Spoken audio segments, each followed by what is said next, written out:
We are now live. Good evening, everyone. Thank you for tuning in to tonight's exercise. And this is a reinventing the tattoo exercise, but we're also allowing general public in as well for this round, just to kind of give them a taste. And so hopefully we've got some people from the public here. I'm going to go ahead and flip my camera around now so you don't have to look at my ugly face anymore. And here we've got our screen view. Now I'm using Photoshop tonight. I know most of you are probably using Procreate. And so I'm going to try to translate whatever I'm doing into Procreate terminology as much as I can. And I know also some of you are using old-fashioned analog, pencil, etc., which I can't say enough good things about. So whatever your approach, let's get rolling. But first of all, I wanted to talk about our original reference, right? So we've got this thing here. And this is, kind of a generic flat photo. It's got nice colors and a nice mood. It's very sunny. But if somebody were to get this tattooed, it would all be very ambient and you wouldn't really have a center of interest in the piece. So you can see the difference here. I've taken that bottommost flower and I have just kind of blown it up and re-outlined it. But I also did a little bit of, now there's a filter called Liquify, which I don't know what the equivalent would be in Procreate. I know there's some kind of equivalent where you can take a brush and basically do this. This is the Liquify filter. You've got a brush that you can use to move things around, right? Kind of stretch and distort, highly useful, right? And I know they've got something like this in Procreate as well. So I did a bit of that with this flower, as well as just the making it much bigger. And so the other thing that I want to do is make a quick custom palette. So I'm going to open this up again. And I don't know what the one-step way would be to do this in Procreate, but I'll show you what I'm doing here first. Hang on, let me zoom in there. So we've got this small version of our reference image, right? And I'm going to go to Filter, Pixelate, Mosaic. And whoop, wrong layer. Look how impressive I am. Okay. Filter, Pixelate and Mosaic. And I picked this trick up from Alex Ruiz, who is a really great illustrator and concept artist. Let's set it to about there. What do you think? So this kind of really radically simplifies the color scheme of the image. It kind of gets rid of the image itself and just gives you a color palette. So to do that in Procreate, I think you would have to open your photo in an extremely low res file, make something that's like 20 by 20 pixels in size, and open your image in that so that it looks like this, and then just, expand it to fill the whole screen. And you might have to screen grab it in order to increase its pixel resolution without fuzzing out all the edges. But anyway, this is going to be my color picker for this. And it's on a separate layer. So, okay, we have these background flowers, and I'm trying to imagine this as a moderate sized tattoo, let's say shoulder cap-ish size. And so this central flower is gonna stand out pretty boldly in front of the rest. And I want the ones in the background to kind of fall back. So I think all of these outlines, ultimately I'm going to hide. So I'm treating these just as a stencil that is going to disappear behind color lines. Also, I just wanted to say for the record, this is going to be sort of a speed painting exercise. I'm going to try to keep this to maybe an hour tops. All right, so let's see. I'm just looking at this a couple of times, but I don't want to get lost in that original reference because it is fairly indistinct. But you can see the top edges of these, we've got a clear neg on pos relationship. We've got these darker greens behind it. And I think I'm going to go to more of a gray green than that a little bit, just so that the foreground colors, these golds, end up being a richer and more saturated hue than the color that we use in the background. But I'm still going to go with this kind of neg on pos relationship where it's relatively light and open in the upper sides of these. And then the bottom half of these, I'll kind of flip that logic, go with a pos on neg, where the bottom edge of this is going to be dark and the background will be a little bit lighter there. So I'm going to start by just kind of blasting in that background. Use this handy dandy color picker here, kind of cruise around and see what we have available. And if you are doing this in Procreate, you would do the color picking by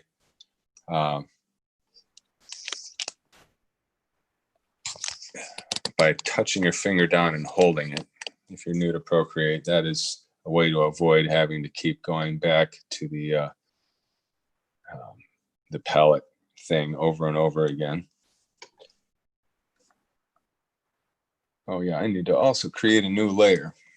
This is something I can't say enough things about, is you do want to make sure that you've got distinct layers when you're working. You can kind of condense them later when you find there's no real reason for two layers to be separate layers anymore, because I try to keep my layer count to about 10 or less. But definitely having a background layer, a foreground layer. Okay, and also this, like I said, I wanted to go with some less saturated gray, so I am gonna make use of this other color picker here where I can kind of reduce my saturation some. So some of you may be familiar with something that Russ Abbott made, this color wheel that was specifically matched to the Eternal color palette. And I think he's expanded it to be kind of like just more of a general tool. But his philosophy behind color is he really tries to choose one major color in the piece that's going to be your saturated, vibrant color, and keep everything else a little bit duller. So in this case, following that logic, I'm going to try to make the foreground flower the brightest, and the layer of flowers behind that, the ones that are going to be out of focus, are going to be a little bit less saturated and bright. And then finally, this far background that I'm kind of blocking in right now, we're going to be going more towards the gray greens, something a little bit less saturated still. So it's kind of descending order of saturation. So when talking about priority, the idea of visual priority, now the purpose of it is obvious. We want to make sure that the viewer notices the important things in the piece. We also want the piece to be interesting to them, so we don't want them to miss the most interesting things about it, because there are background elements that are competing for attention with the important foreground subjects. So part of the idea of priority is just to make sure that it's obvious to the viewer what they're supposed to be looking at.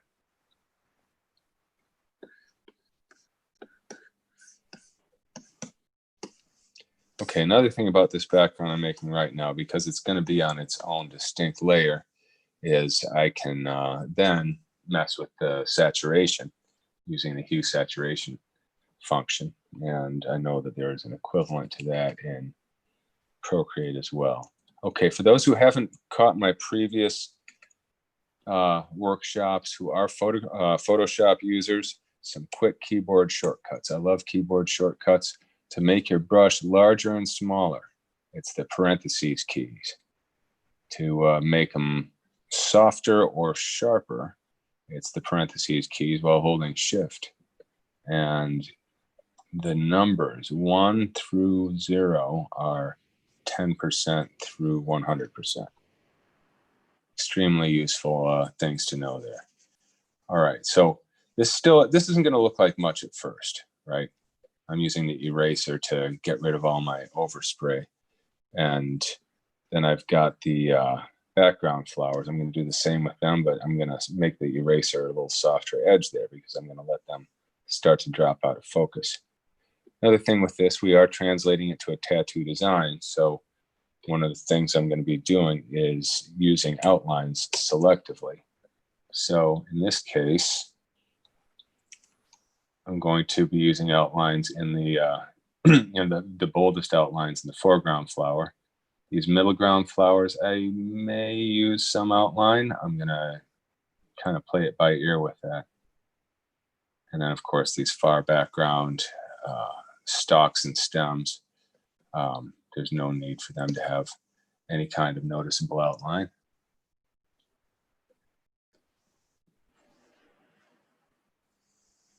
So how often do I actually do full color references when I'm tattooing? It depends on the subject matter. And a lot of, like many artists, I do a lot of searching around on the great Google and looking for things to kind of jog my imagination. And I try really hard not to just say, oh, that is really cool, and just, sit down and trace the darn thing and make a tattoo of it, because somebody else had already thought of it, right? And if something is really great like that, I will often, screen grab it or whatever and take it with me to the drawing board, and I may copy some elements from it, because really I'm trying to put together a tattoo design, and if there's something about that reference that's going to translate beautifully, I should take advantage of it. But I do want to mix and match enough that it still feels like I'm creating the design, and I'm not just co-opting things that other people have already come up with. It's a very tempting thing to do, right? There's so much amazing stuff out there. And sometimes clients will just come to you with these things and say, oh, look at this dragon here. This is amazing.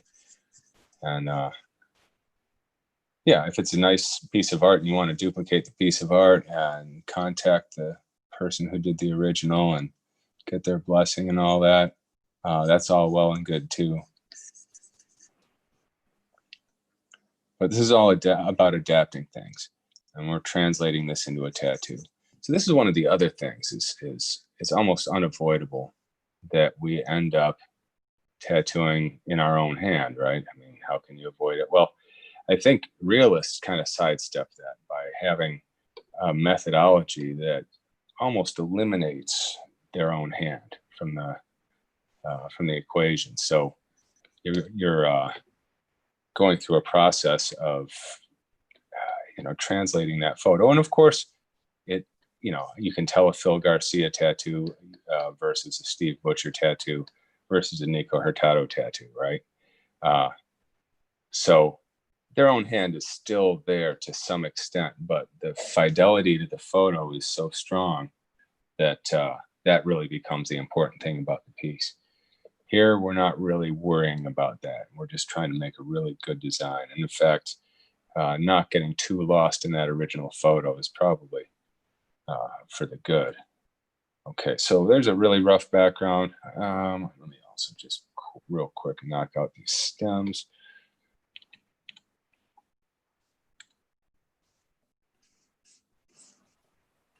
If people want to let us know where they're beaming in from in the chat room, that'd be pretty cool. Yeah, well, since we have a functioning chat this time, let's hear where you're from and how long you've been tattooing, and anything about yourselves.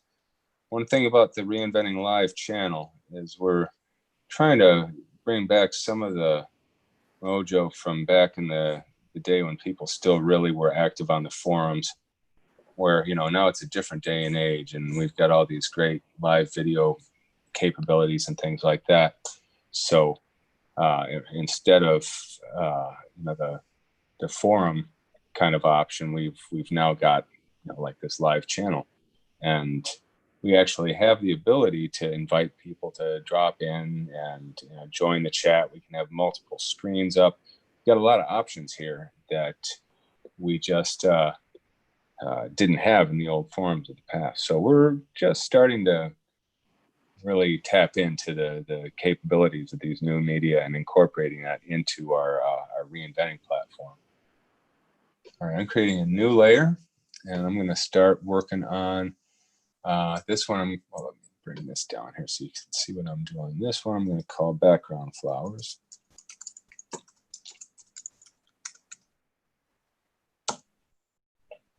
And that's going to allow me to keep track of what I'm doing here. So I'm going to keep the background flowers a little bit duller, and I'm not going to go quite as high contrast as this foreground flower. So you can see in the color picker here, there's some brighter golds, and then you've got some kind of, darker and less saturated ones. So that's what I'm going to start with, is one of these. It's kind of a, let's see, there we go. We'll see how that looks. And I'm also going to take another real quick look at this. And the only reason I'm looking at it now is the distinct shadows, right? There's a few distinct shadows, which sometimes look nice to include in your flowers. You can see like this one here, a little bit of that one there. So I'm going to try to keep that in mind, because those are good for giving it structure. In fact, I'm going to just make a copy of this. We've got Illustrative Man coming in from Arizona, and Tavon's here. Tavon Krieger from Santa Rosa, California, tattooing professionally for the past 9 years. Right on. Glad you guys could drop in.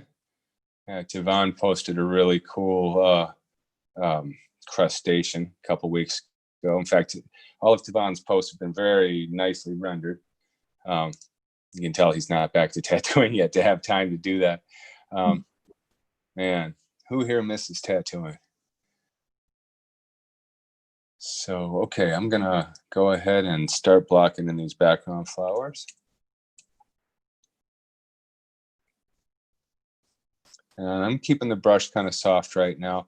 I'm still, let's see, we're already 20 after, right? So I'm trying to stick with the speed painting kind of approach to this. So I'm just gonna knock this in. And I'm not going to worry about overspray, because this is its own layer, so I can erase all I need. And so I'm starting with the farthest back petals. And I'm also going to create a white layer.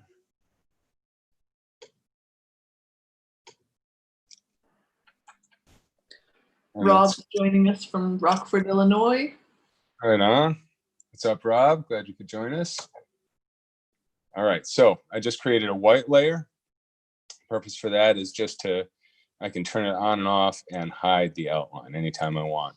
So you can see how this background flower here is already just a little bit soft edged and not too sharply focused. I'm just going to keep rolling with that. And the background flowers layer.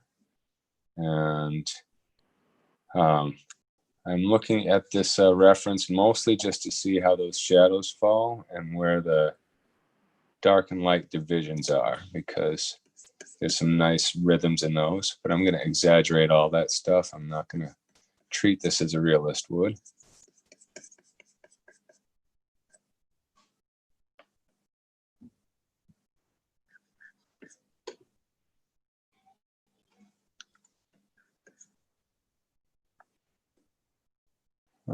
Let's see, I did some painting on the wrong layer. Okay, well, so I'm going to real quick rectify that.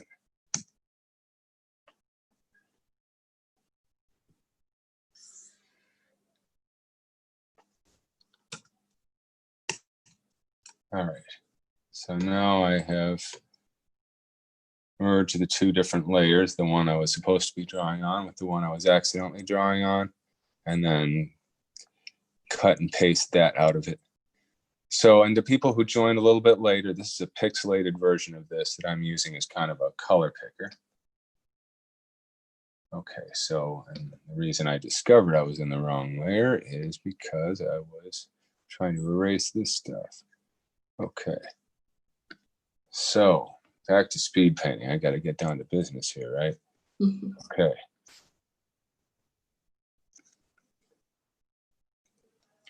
And I'm just going to do the background flowers only. I'm going to go with a more saturated orange in that foreground.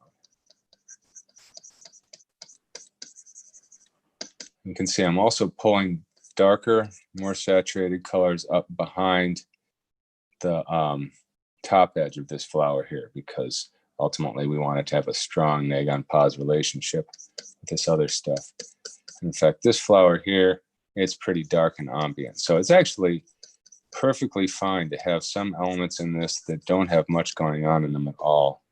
And this is something that I've spent my whole career trying to teach myself to be comfortable with. Just the idea that, yes, I know it's a tattoo and I know it's skin, but you don't have to pack every square inch of it with detail. That's a kind of a bad habit that a lot of us have. Got to make the most out of every square inch. And so by that thinking, it's very hard to have areas that you leave out of focus or areas that you leave intentionally loose. And made worse by the fact that then your client goes to the bar and their buddies are like, hey, what's up with that part? So it really has to be done right. You know, that kind of look has to be handled, you know, with intentional thinking. You know, if it doesn't look intentional, that's when people are going to start asking if it's finished or not. Okay.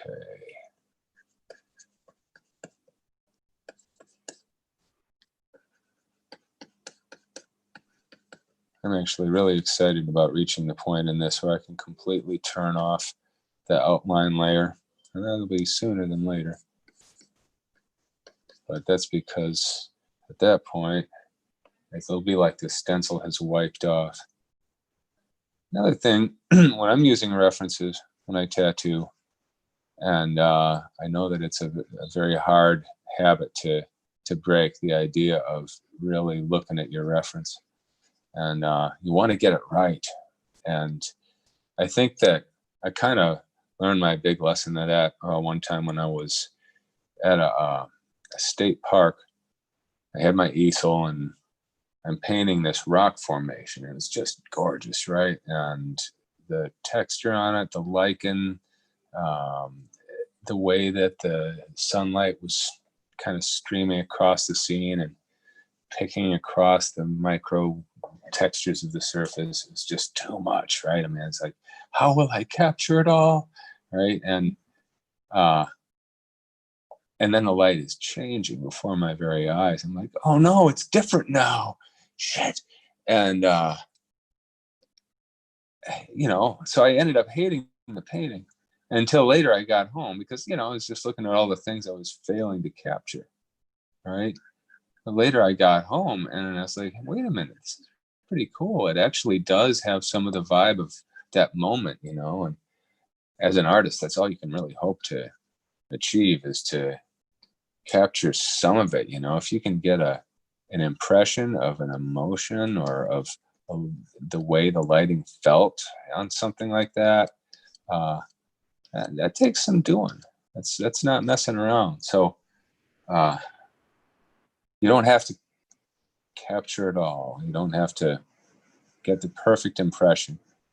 And I mean, unless you're trying to be that perfect realist, you know, and I understand that too. But even, you know, somebody like Steve Butcher or Nico, ultimately what they're doing is they have very specific ways that they interpret their photographs. And so it's not really, I mean, they're still having to simplify. Like Steve explained to me that he doesn't like to use an iPad to make his stencils because, you can just keep zooming in, right? And so he loses track of how big the actual tattoo really is going to be. And as a result of that, it's easy to go way too detailed in something. Make shapes and lines that are too close together really to put in skin. And there really is a kind of an optimal size for those things. Okay. Almost to the point where move to the next flower. 8:26, moving right along. Well, that's Central Time. I have no idea where you're all at. Well, let's see. For Tivon, it's 6:26. Let's see. We've got Illustrative Man's says, hi, everyone, Arizona checking in. Yeah. Tivon Krieger is in Santa Rosa, California, tattooing professionally 9 years. And then Rob Schall's in Rockford, Illinois, home of the tattoo in the world over by Milton Zeiss. Now, Rob is the guy that runs the museum at our virtual tattoo gatherings. And to anyone who hasn't had a chance to drop in on his presentations, he usually has a few things in the schedule. Got a ridiculous collection of artifacts and trivia. And I think that for this next virtual tattoo gathering, may even get an interview or two lined up for that one.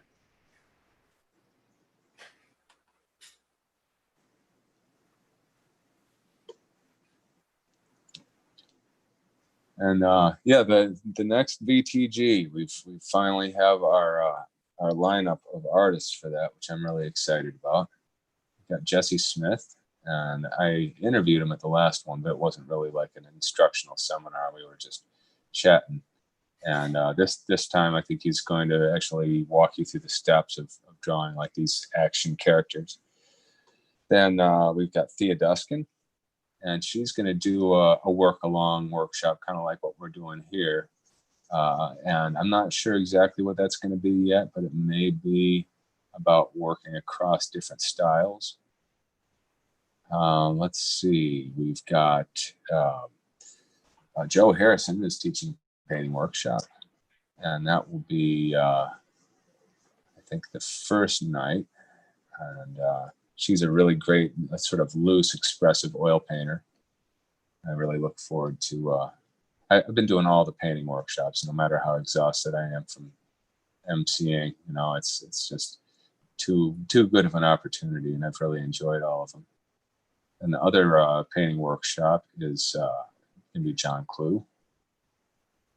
And let's see, Jake Meeks is doing a workshop on finding your style. He's the guy that does the Fireside podcast. And Jake is a very thoughtful, kind of, smart guy. It's really nice to hear what he's got to say.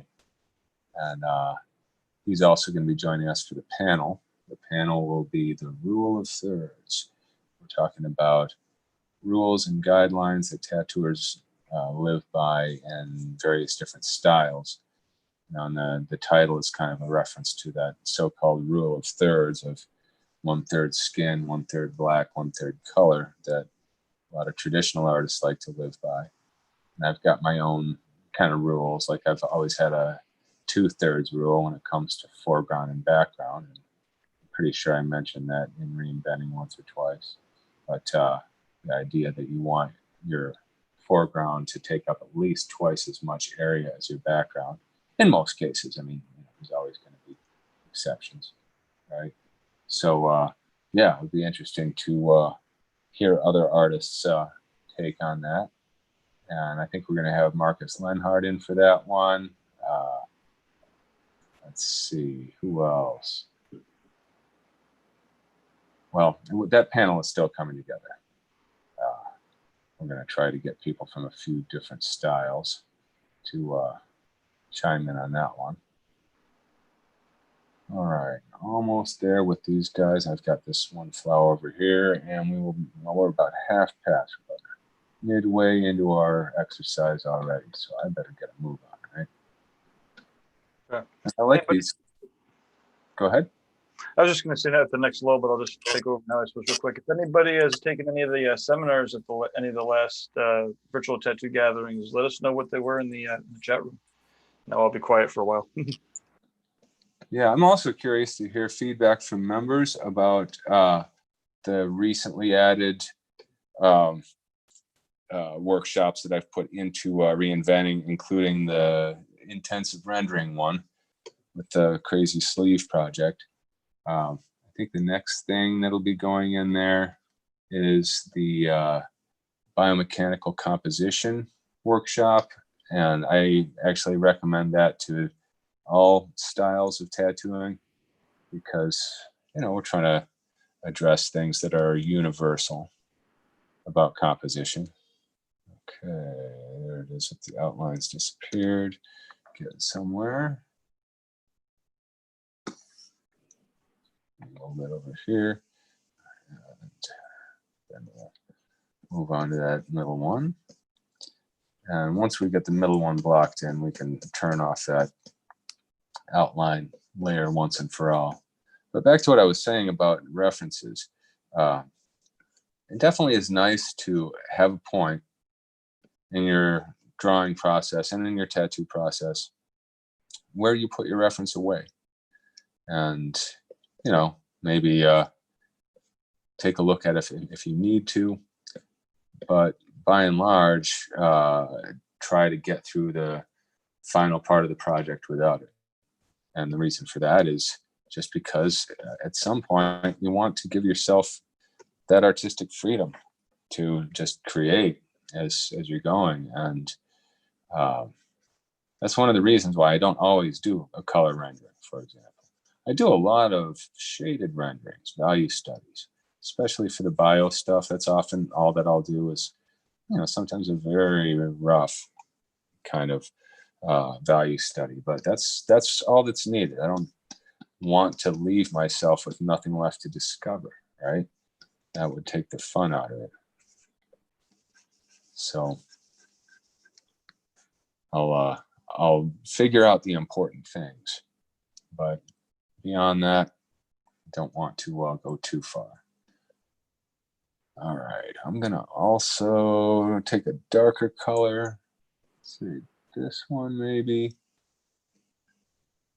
And I might even drop its saturation a little bit.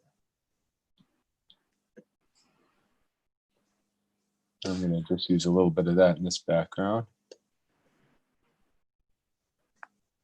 Okay, and I'm gonna try to do this ultra quick. Now we're still speed painting like mad here, right? So I just want to define a few of these edges. In fact, I'm gonna make another layer. And that way I can decide after I've put in this color how saturated I want. I can take it down a little bit to a lower transparency.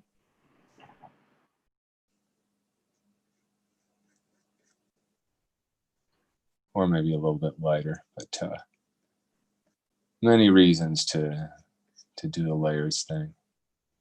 It's kind of funny though, because then I end up doing analog painting, and even knowing better after all these years, I still try to undo stuff. I still look up in the corner for the clock. My brain has been permanently damaged by being around computers. Wouldn't have it any other way. That was actually my other life. I'm sure a lot of you have another life, the one that didn't happen because you ended up tattooing. But my other life was, I would have been in programming. I actually had a job offer at the Argonne National Laboratory. And I would have had a very different life than the one that I did have. I'm not sure if I would have been happier or less happy, but I definitely would have been wearing a tie. So I'm guessing less happy.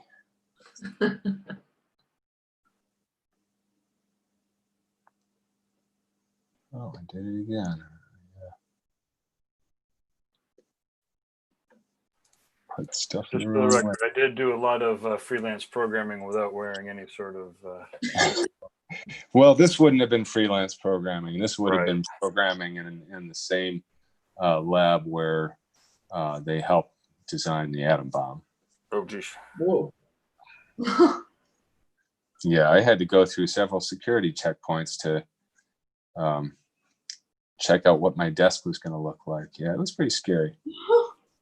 I actually got vertigo as this guy was showing me my desk, and I was imagining this long corridor into the future of this life, and it wasn't it, you know. And I mean, I was interested in programming video games. That's what my thing was at the time. Big And, difference. yeah, big difference. Okay, wow, 8:37. I better finish this quick. All right. But I'm sure a lot of you have that other life, and maybe you even sometimes wonder about it.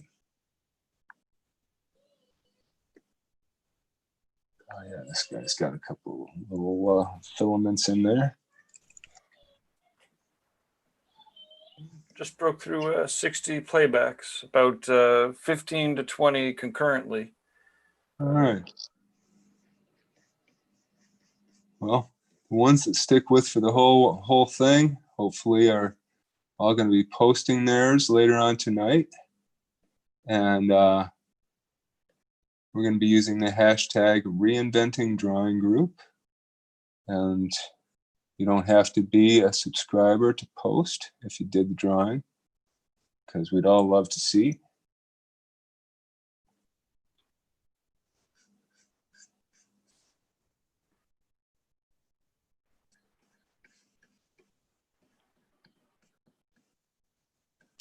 So we've got Chris Hall coming in from PA. I think is that Pennsylvania? Yes. Hello, Chris. Great to see you, man. I gotta fix my wrong layer problem here. Yeah, Chris and I have a really fun collaborative painting that we're working on together right now. Gabe, Gabe, I think you're yeah. Sorry, Gabe was just sharing his screen. It was the Reinventing Drawing Group screen. Oh, perfect. Okay.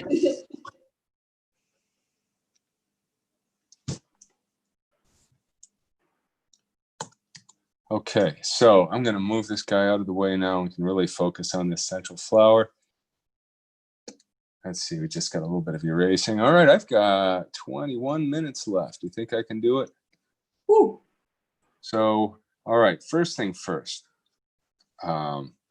Maybe I'll do an outline, right? And in this case, I think it would be nice to have a kind of a color gradient line.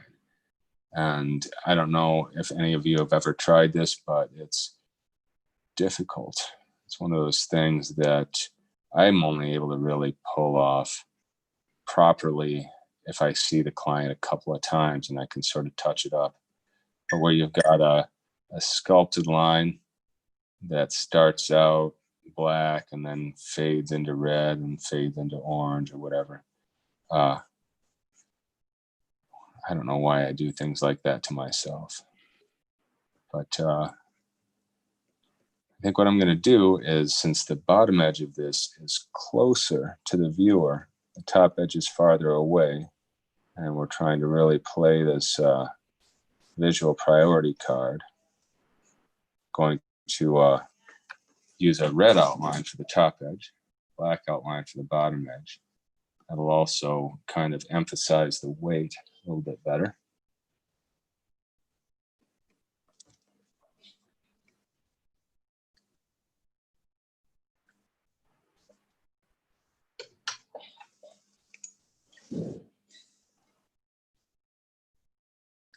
Now, when I do strong outlines on things, I always like to give the outline a really determined thickness, right? If that makes sense.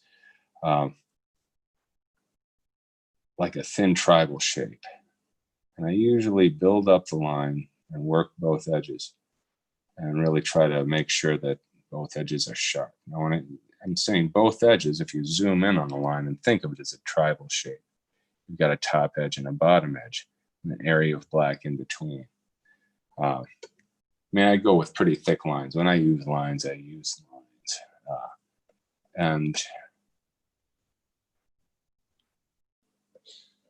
then when you gradate into red or whatever, kind of have to feather the colors into each other. So this is something I've been messing around with in my tattoos for years, and I'm still trying to find a way that heals it heals in such a way that it doesn't look like I labored over it. Right? When you see people produce this beautiful work that looks like it just fell out of their machine or whatever, remember that it didn't.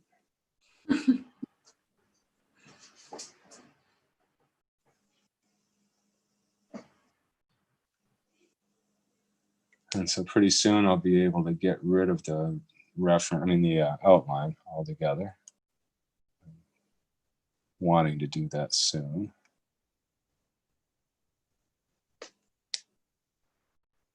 Let's bring this back real quick. And I'm just going to start sketching in these other lines real light. Now, if I were tattooing this, I would probably, you know what, I'm going to think more like if I were tattooing it. I'm going to go with a bigger brush. I'm going to take a quick look at a reference. Okay, because we do have a nice shadow effect here.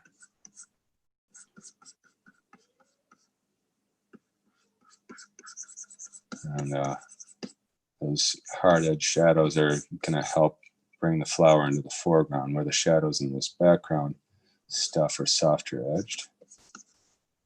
Right. Oh, you know, another thing I'm going to have to do is get this gold color in there. I'll use a Photoshop trick for that, since we're not going to have a ton of time.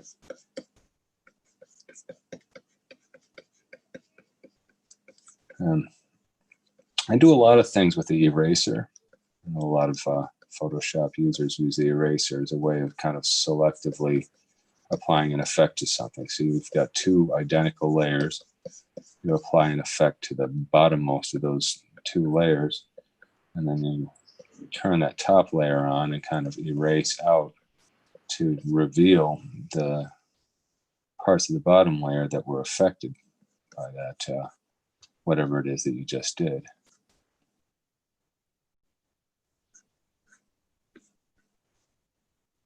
And so what I think I'll do is turn a copy of the background layer, turn all the whites gold, and then I can use the eraser to reveal those. I'll show you that in a minute.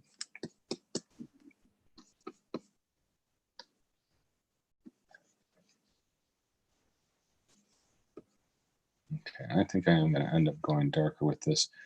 And I'd like to get a little bit more saturated with it too. Now, this is where it gets tricky for me, Mr. Colorblind, right? But I'm not going to let that get me down. But yeah, reds and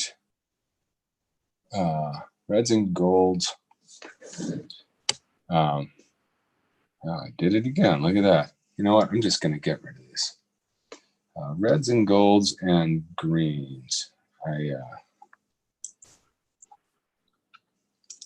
have a hard time with that's my my color blind weak spot.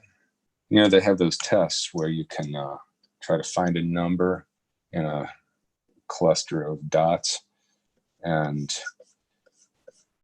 I flunk all of those. Or I get maybe like the first one and I flunk the other 19. So I live in a full colored world, but I guess I don't see it the same way that the rest of you do. That's what they tell me.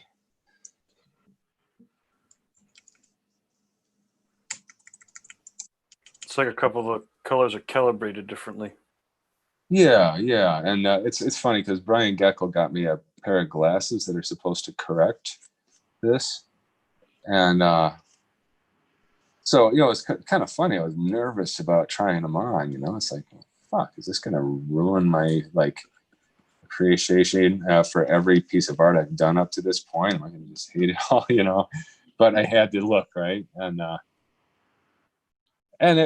it was just sort of weird because the greens all look really exaggerated in neon, and it makes me wonder: is my own perception really that dull? Or it's just weird. Is this just like maybe it's not a very good translation? The people who made the glasses are just trying to get their investment back. I don't know. I'm cynical. Weird about their eyes.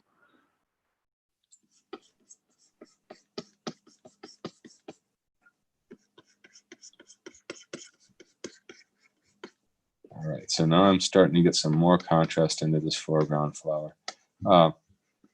Damon Conklin posted a drawing recently that I think is noteworthy because it's a peony, very brightly colored, but it really uses black amazingly well. Now, a lot of people would think, okay, brightly colored flower, I want to probably ramp back on the black a little bit and just pump in the color. And as much as that might seem like it makes sense, black is really an important tool in making your color look brighter, and can make a really enormous difference in how you perceive the color. So yeah, I recommend that at some point you go take a look at Damon's recent posts. He's Damon Conklin, and he's a really badass Procreate user as well as a very fine tattooer. Gabe's actually got the flower right in front of us right now. Oh yeah, there we go. Right Yeah, away. look at the black, right? Now look at how that black just makes that, the lighter yellow just wonk. It's amazing effect. So I may work a little black into this, although it's obviously a much different flower, and I don't want to lose the real summery, sunny vibe, right? That's the thing that's at risk with going black or with too much of it.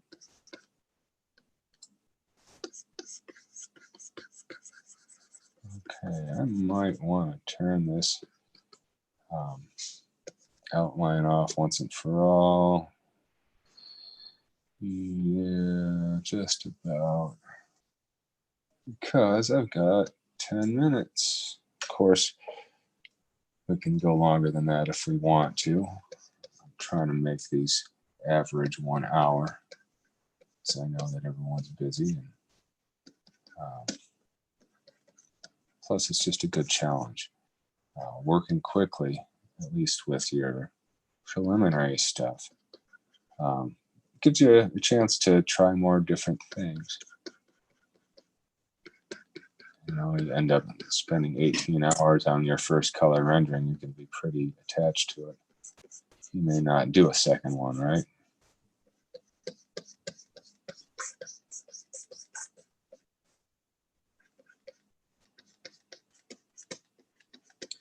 Yeah, so now that we've gotten to this point, I can turn the, no, not yet, almost. Yeah, I really want to turn that outline layer off just because it is sort of distracting, and it also makes it hard to see. It's just like having that stencil that you're trying to get rid of so that you can see what you got left to do. Okay, stencil be gone. All right. Now I'm going to go ahead and sample the brightest gold.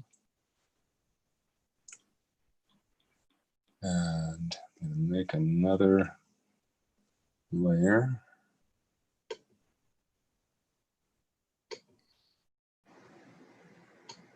I'm just going to fill it.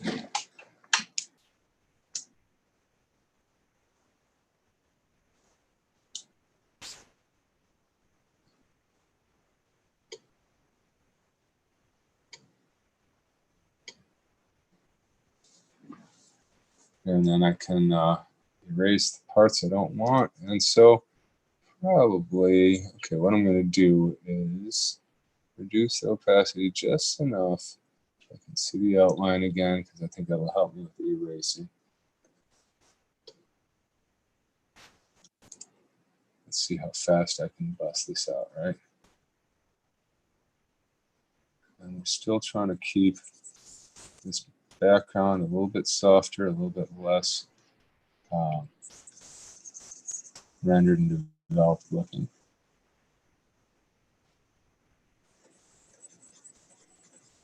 And so I'm going to have just a few minutes left to detail out that foreground flower. I would encourage anyone who is actually doing this exercise, who wants to post later on, I would encourage you to spend as much time on this as you want. But if you do stick with the speed painting aspect of it, post your time. You know, when you make the post, say, yeah, this is a 1 hour speed painting. Or, you know, if you end up spending 3 hours, let us know that. So those of us who did ours in an hour don't look at yours and think that we suck.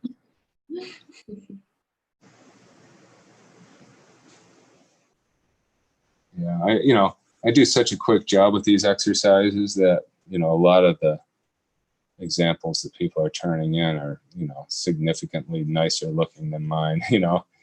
But that's how it should be, right? Show us what you can do. I'm not here to show off.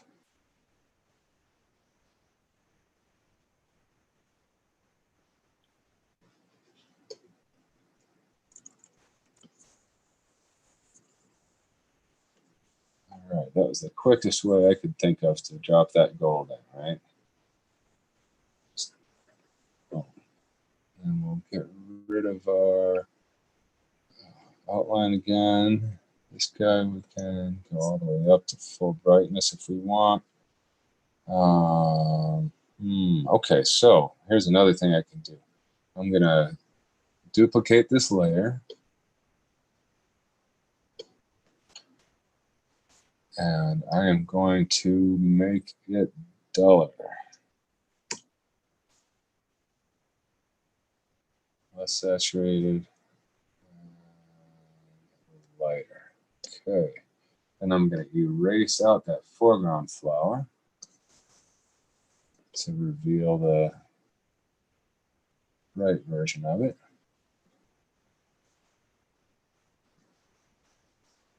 Okay, I'm also starting to wish that I had gone a lot darker with my background, so I might kind of double up on that. I'm trying to find ways of doing this all fast, right? Still want to get some detail and highlights into this foreground flower.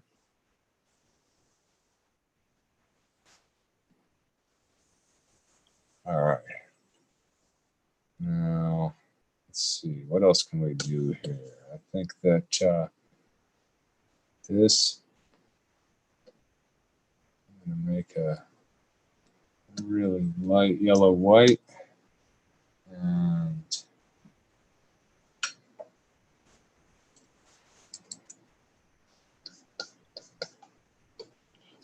brush it in the top here.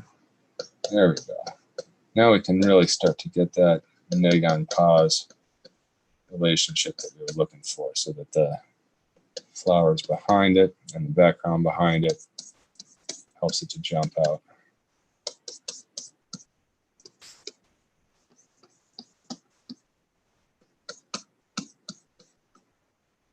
Okay, and then the farthest background, whatever happened to the background? Oh, there it is. Okay. That background, I'm going to go ahead and duplicate it.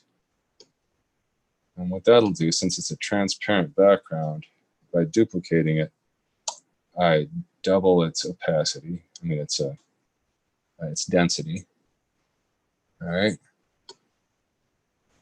And then I can mess around with darkening it further in levels. Yeah, maybe that's what we need, is something more like that.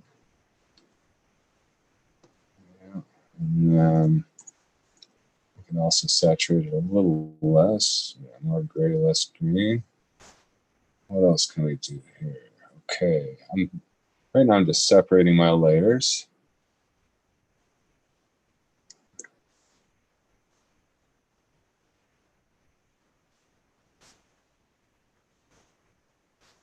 All right, so what I'm doing now is merging a couple of layers so that I can get them to work together. And I'm going to go ahead and select this foreground flower and kind of, let's see what happens if I haze out some of this a little bit. Oh, that's not what I wanted. I'm not going to use the eraser. I'm going to use white paint and a low opacity. Yeah, I'm going to go ahead and drop that out like that.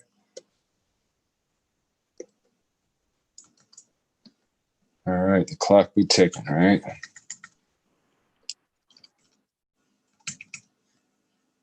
And bring some of this black outline back.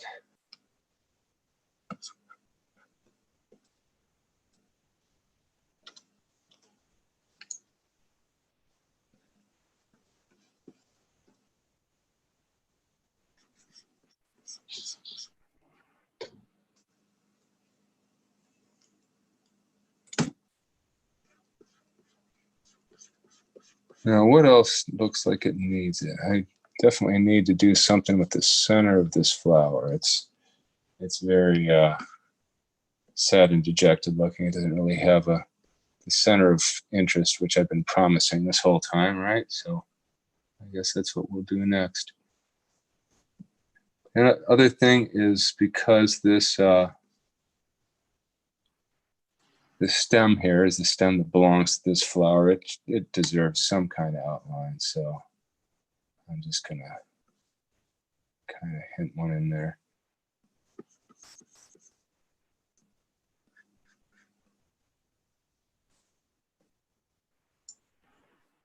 Yeah, and I'm starting to wonder if I should have gone darker with the outline at the very top. I did want it to drop back some. I'm still really trying to separate it from that layer of flowers back there. So let's see. I think that I just need to go a little bit darker behind it. And make a new layer real quick.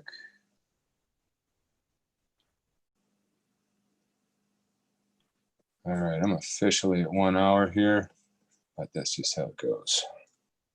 Thank you all for bearing with me, because we know that if this was a client in the chair, if it took that extra 10 minutes, make it a much better piece, we would do it, right?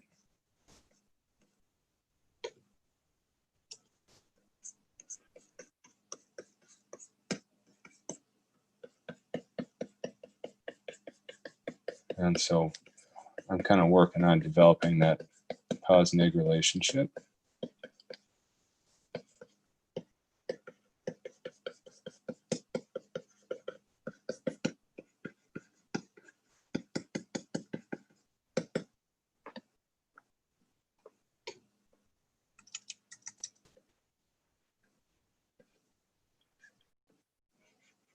There, that allows that top edge to stand out way better.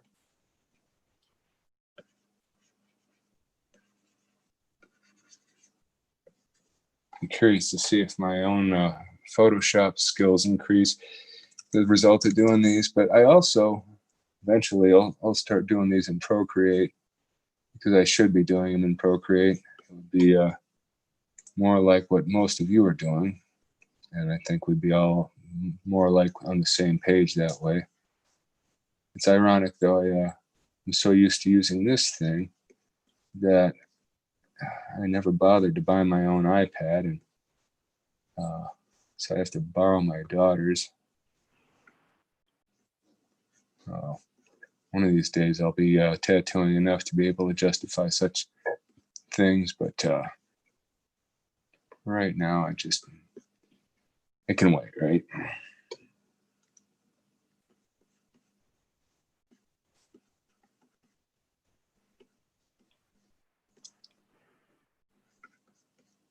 Plus, I really do love this big Wacom setup, but the more used to Procreate I get, I don't know. It's not that Photoshop seems out of date, because it's not. It's almost cumbersome though sometimes compared to Procreate, because I mean, it's obviously trying to be the app that offers the most. And you're paying $5 for the one app and $700 for the other, so they've got to really pull out all the tricks.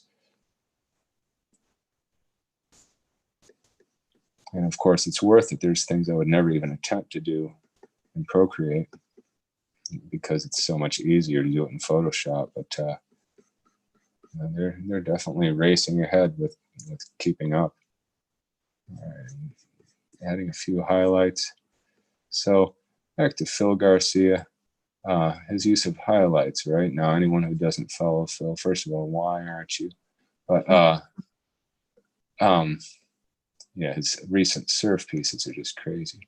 But take a look at the way that he does his highlights. Okay, so white. A lot of people like to, debate the usefulness of white. And I know that white is a viable pigment because I've got highlights in my own collection that date back 30 plus years that are still there, right? But they are not necessarily, strong or anything, and they never were, right? White is a subtle pigment. Notice I'm working in points, not just lines. And furthermore, as we're talking about white here, white is most effective when you don't pack areas of it, right? So, if you were to look at Phil's work, you'll see that his white highlights are often very, concentrated along edges, and often they're supported with black or dark color running along either side of them. So they're really, maximized in a way that, allows them to pop out. And it, even though white is a subtle pigment, using it that way, it adds that extra degree of sharpness and focus, which is what we're trying to do here. And white is the most effective in using smaller highlights, which is one of the reasons why you're seeing me using points and dots. Okay, so here we are. We're past 1 hour. And I didn't want to get too far past 1 hour. But let's see, if I was to do anything else, just clean up some of this stuff back here. If I was creating this as a reference for a tattoo, I would probably, at this point, kind of just go through the whole thing and look for places where I could clarify shapes, make sure that there's no places where the foreground and background are ambiguous, make sure that, and sometimes it's okay for background stuff to run together. Back again to that, those kind of built-in filters that we tattooers have. Oh yeah, you got to make sure everything is really clear and distinct, and that's one of the things that I envy about realists is often they're like, I don't care. In the photo, it's not clear and distinct, so I didn't make it clear and distinct. It's like, okay, it looks awesome, man. Where going through my normal tattoo filters, I'm like, I must make this sharp. And, of course, that doesn't help. It just makes it look like it's been processed. And yeah, that looks a lot better with these little bits of, I like doing highlights in colors, but pigments besides white. Sometimes it's kind of nice to sometimes use a yellow white, or I've got these this set of pigments by this guy Halo. He was one of the Ink Master guys, and it's one of the Eternal sets. The Halo set is mostly these light pastels, and you couldn't do a whole tattoo just with his set. I mean, you could. It would be, pretty low contrast. But they make great highlight colors. And in particular, when I want to have a couple different levels where my highlights in one level are, not nearly as strong as the white highlights are in the other level. Okay, last but not least, I'm going to do a couple final things with this background. I know I've probably said last but not least 6 or 7 times, so I won't keep you much longer. I feel like, oh, no, I'm not going to do that. That's too hard of a brush. I want to soften the brush and lower the percentage there. I think that fringe of white there is distracting, and I'm going to just tone it down.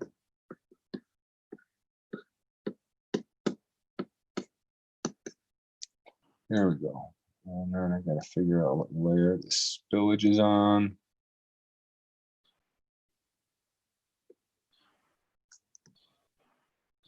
Erase some of that. Okay. I think that I almost can just call it quits, because I know that I could keep going, obviously. Okay, so another thing, let's say, without getting too far down that rabbit hole, I'm going to go ahead and merge some of these layers so that I can mess around with colors. Okay, so now we've just got our foreground, background. All right, and I'm going to go ahead and just select this stuff in here. And this is handy. And this is one of the first things, actually, that I started doing when I was asking myself, well, in what ways can I make this new Photoshop thing? It's like 22 years ago. What capabilities can it have that my sketchbook doesn't have? And this is one of them. Okay, I've made a selection. I've hidden the selection, so it's still there. And now I'm going to hue saturation. And, you can just go all over the place with that. But, obviously it won't be realistic if I go too crazy. But yeah, there we go. It's just different enough, right? Boom, we've got some kind of center that looks more interesting than it was before. Okay, and I have almost no cools represented in this. And that's something that I, normally would really recommend, is some cools. Gosh, what would I use here? I'm gonna make a magenta that's super dull. Boom. And I'm going to just get a touch of it into the undersides of these.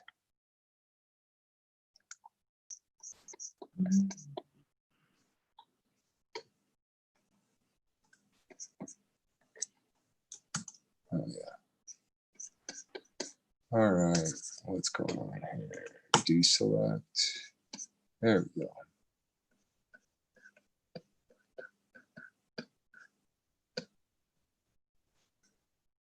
Yeah, this kind of thing always should be on its own layer.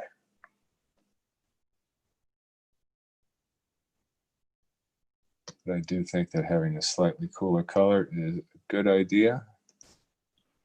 I'm also going to do a slight cooling in the background. Oh yeah, see that? It also helps separate from that foreground flower. There we go. It deflattens the color scheme. And then I'm going to probably reduce its opacity just a touch.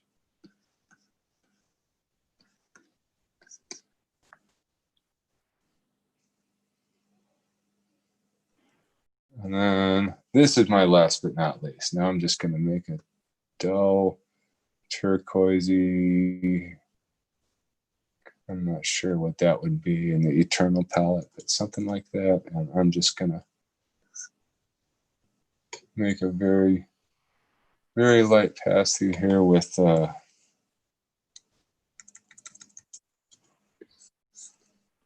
this. It's probably not dark enough here.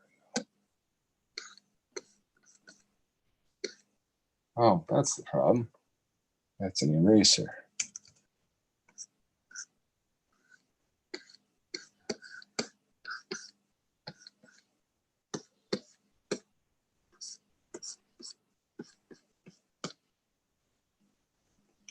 And that's just a little bit of cool to balance everything else out. And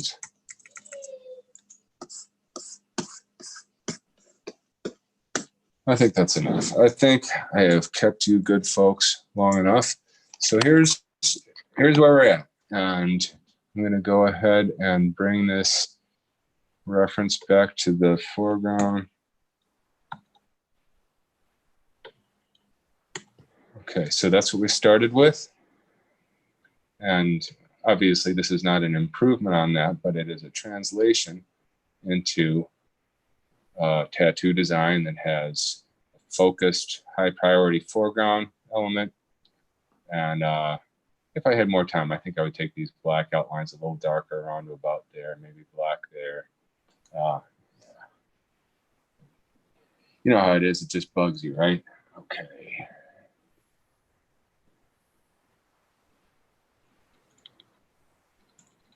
That'll just give us a little bit more priority. There we go.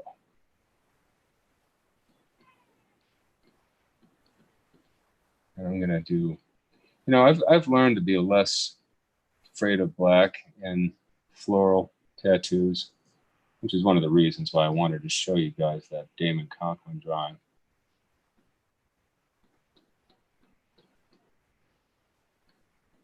But since outlines are just so good at helping determine priority, and you know, with these color gradient lines, you can do this. You know, you can kind of skip from black to red to whatever, go darker in the nooks and crannies, and then lighter towards the tips, or whatever seems to bring it out the right way.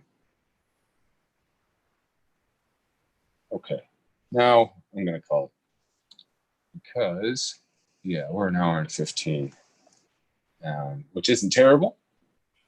By my standards, I know there's Photoshop artists that could just blow me out of the water in that amount of time. But I'm not trying to show off here. I was trying to do something that you guys could kind of work along with. And it's sort of within all of our capabilities. And, you know, of course, all of our number one skill set is putting tattoos on people, and this is all a subset of that.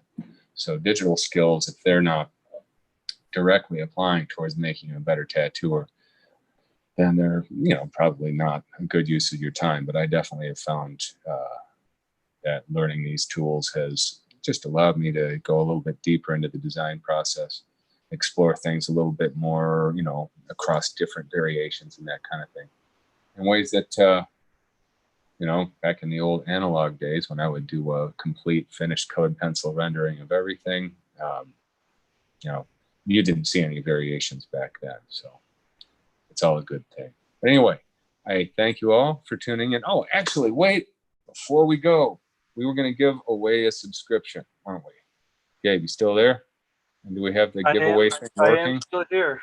Yeah, if there's people that are in the chat room, or we could do something with the Instagram.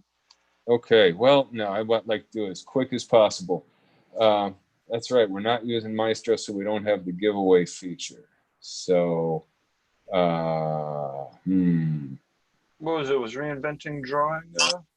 Yeah, I was going to give away a Reinventing What's the drawing hashtag? group. Yes. Tell you what, how's this sound? We'll do something with the Reinventing drawing group. I'm going to count how many there are, and I'm going to just put the numbers in a hat, and have my daughter pull it out of a hat. And tomorrow, actually later tonight, when I post this with um, the hashtag, I will announce the winner for this. So yeah. And then before you go, could you just flip your phone back around and give a real good like smile, like selfie smile for the thumbnail? Oh, me right now? Okay. Hey, all right. Thank you again for tuning in, everyone. And we hope to see you at our next exercise. We're probably going to have one next week, but we're definitely doing a minimum of 2 of these a month for subscribers, and at least one, usually at the virtual tattoo gathering. It'll be open to the public. But, in my peak, I'm hoping to do one of these every week. And then I'm also going to be doing some live tattooing sessions later on. Let's see, next Thursday and Friday, possibly Wednesday too, but definitely Thursday and Friday. And we'll be tuning in for at least one of those. And that's different from Instagram because we can get really technical. So that's going to be for subscribers only. We hope to see you all in our next events, and we'd love to hear your feedback about what you think of this exercise and exercises you would like to do in the future, things you would love to have help with, the places where you are stumped. If you give us your feedback, we can try to address all of those things. Thank you.